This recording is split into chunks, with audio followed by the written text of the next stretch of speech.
A young man approached his father, wanting to know the meaning of happiness. The father was unable to define happiness for the young man. He decided to send him to a famous sage who lived a great distance away. After having traveled more than a week, the young man finally arrived at the house of the wise one. It was a palatial estate with many rooms, gardens, and activities all about the grounds. A servant escorted him into a great hall. A long line of people was waiting for their chance to engage the sage. Finally, the young man's turn came. He approached, explaining who he was and why he had come. He wanted to know the meaning of happiness. The sage had a servant hand the boy a spoon. The servant then poured a small mound of sugar onto the spoon. "Take this spoon," instructed the wise one, "walk all the stairs, halls of this house, and then return to me." Walking throughout the house, he was careful not to drop a single granule of sugar. When he finished and returned to the great room, he was proud that he had not lost any sugar. "What did you see?" asked the sage. "I saw nothing," explained the young man. "I focused on not losing any of the sugar."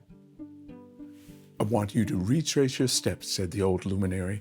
"This time, I want you to look at the paintings, the tapestries, and sculptures." The young man began retracing his steps, but this time stopping to view the artwork. Several paintings enthralled him. He encountered rooms where musicians were playing and people were dancing. He couldn't help himself but to join in. By the time the young man made it back to the great chamber, there wasn't a single granule of sugar on the spoon. He hung his head in shame in front of the old sage. "Now you know the meaning of happiness," explained the old philosopher. The young man looked up, confused, and asked, "How so?" The sage answered, "Sometimes we narrow our focus so much that we lose sight of the beauty that surrounds us.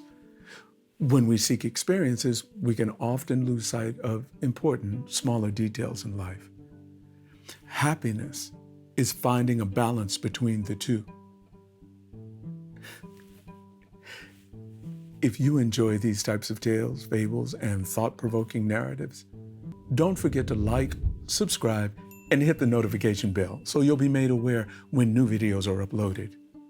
As I'm fond of saying always, until our paths cross again, doni doni, kunoni benya gada, or little by little the small bird manages to build its nest.